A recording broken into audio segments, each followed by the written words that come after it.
One of my favorite scenes in Demon Slayer was Tanjiro breaking the boulder. I remember rewatching the first season for a second time, and it was this scene in particular that really stuck out to me, feeling like a mirror was put up to me, causing me to self-reflect, and I'll explain why. At this point, Tanjiro has lost his family, with his little sister, now Demon, being the only reason to keep on. She's in a state I guess you could call a coma, and he's motivated by revenge. But I would say even more by Nezuko, wanting nothing more but to bring her back from her demon form. Not even sure if there's even a cure or a way to do so, but he still remains determined regardless, willing to exhaust himself to know for certain before ever giving up on her. And something as simple as this really spoke to me. To have a goal and set out to achieve it, even though the path before you was filled with such uncertainty, knowing this goal has never been done before or achieved by anyone else, but almost having a type of delusion to push forward. Too many times have I been in that situation and just given up on something after a short time because I've spoken to myself like,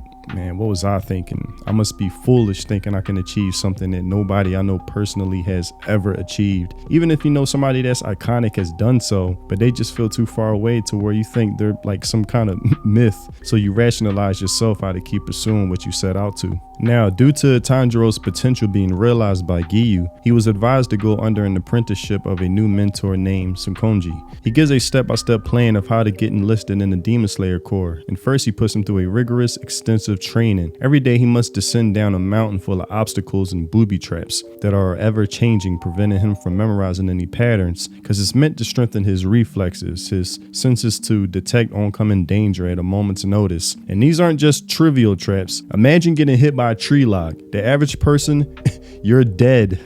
So the severity of this course is extremely heightened, making these life or death situations. And I think removing safety nets is necessary for these type of things. It conditions you to take the task at hand much more seriously and not think, oh, if I fail today or this time, it's okay. I'll just try again tomorrow. No, if you fail this time, you might die.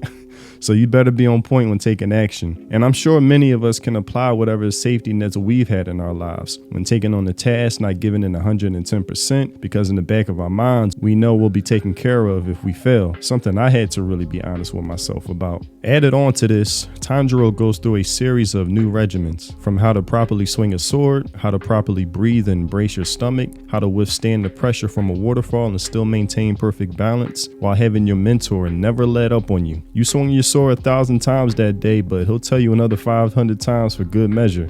And through all of this, you still must maintain faith and focus. It'll all be worth it in the end. And signs of progress do begin to show. Little by little, he's able to maneuver down the mountain with ease, deflect any oncoming attacks, and is finally confirmed by his mentor he's ready to move on. After a full year of this constant strenuous training, and I thought, man, a year? Would I be able to keep up such a regimen? Whatever the equivalent would be in my world? Now finally being brought before the boulder, his mentor says, this is the final task. And you would think, final task?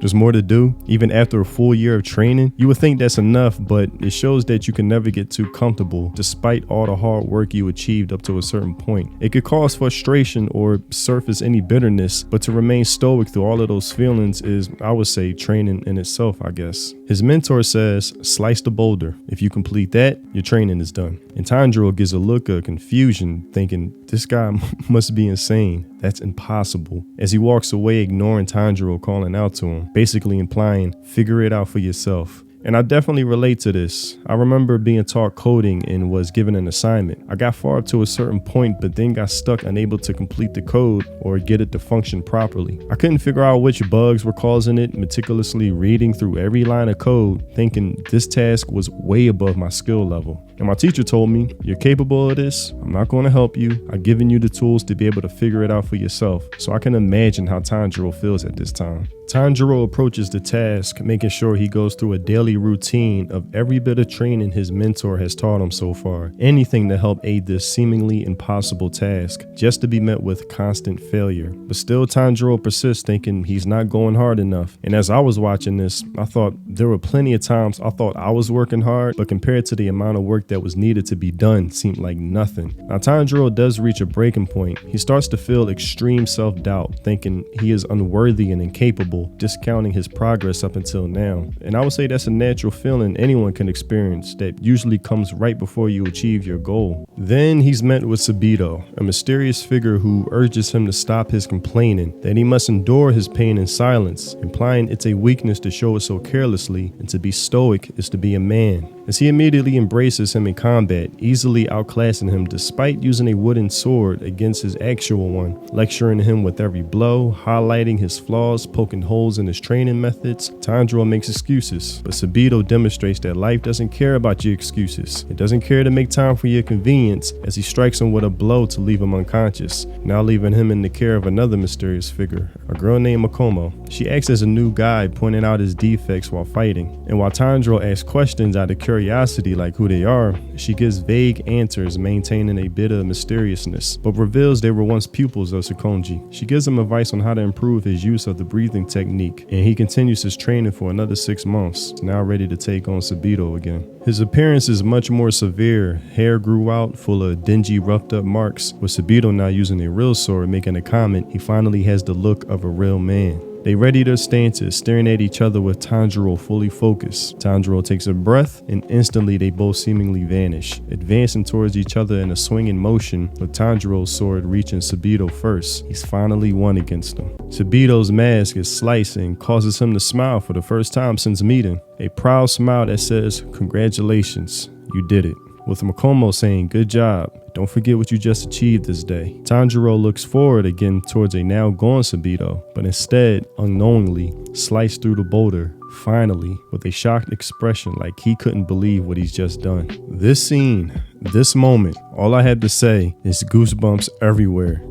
Cause like Tanjiro, I forgot all about the damn boulder. I was distracted just like him with this new side mission or quest of beating Sabito, not realizing both goals run parallel to each other. And it made me think that so many times I tried to force an outcome or result way too hard that it almost led to the detriment or opposite outcome. And sometimes just taking a break from doing so will lead to the answers finding you, resulting in you unknowingly achieving the task in the times you stop obsessing over it. And yes, I did solve the code. After taking a break from the computer, distracting myself with another thing to do, all of a sudden the solution popped up in my head and led to a celebratory moment for myself, remembering and feeling proud to present my app to the teacher. And to be honest, I don't get this outside of anime these days, that while it's fiction, it depicts universal themes that can be applied to any person watching. That while I use the example of coding, it applies to so many other experiences in my life and will continue to carry it through to new ones. And I can't appreciate stories like these enough.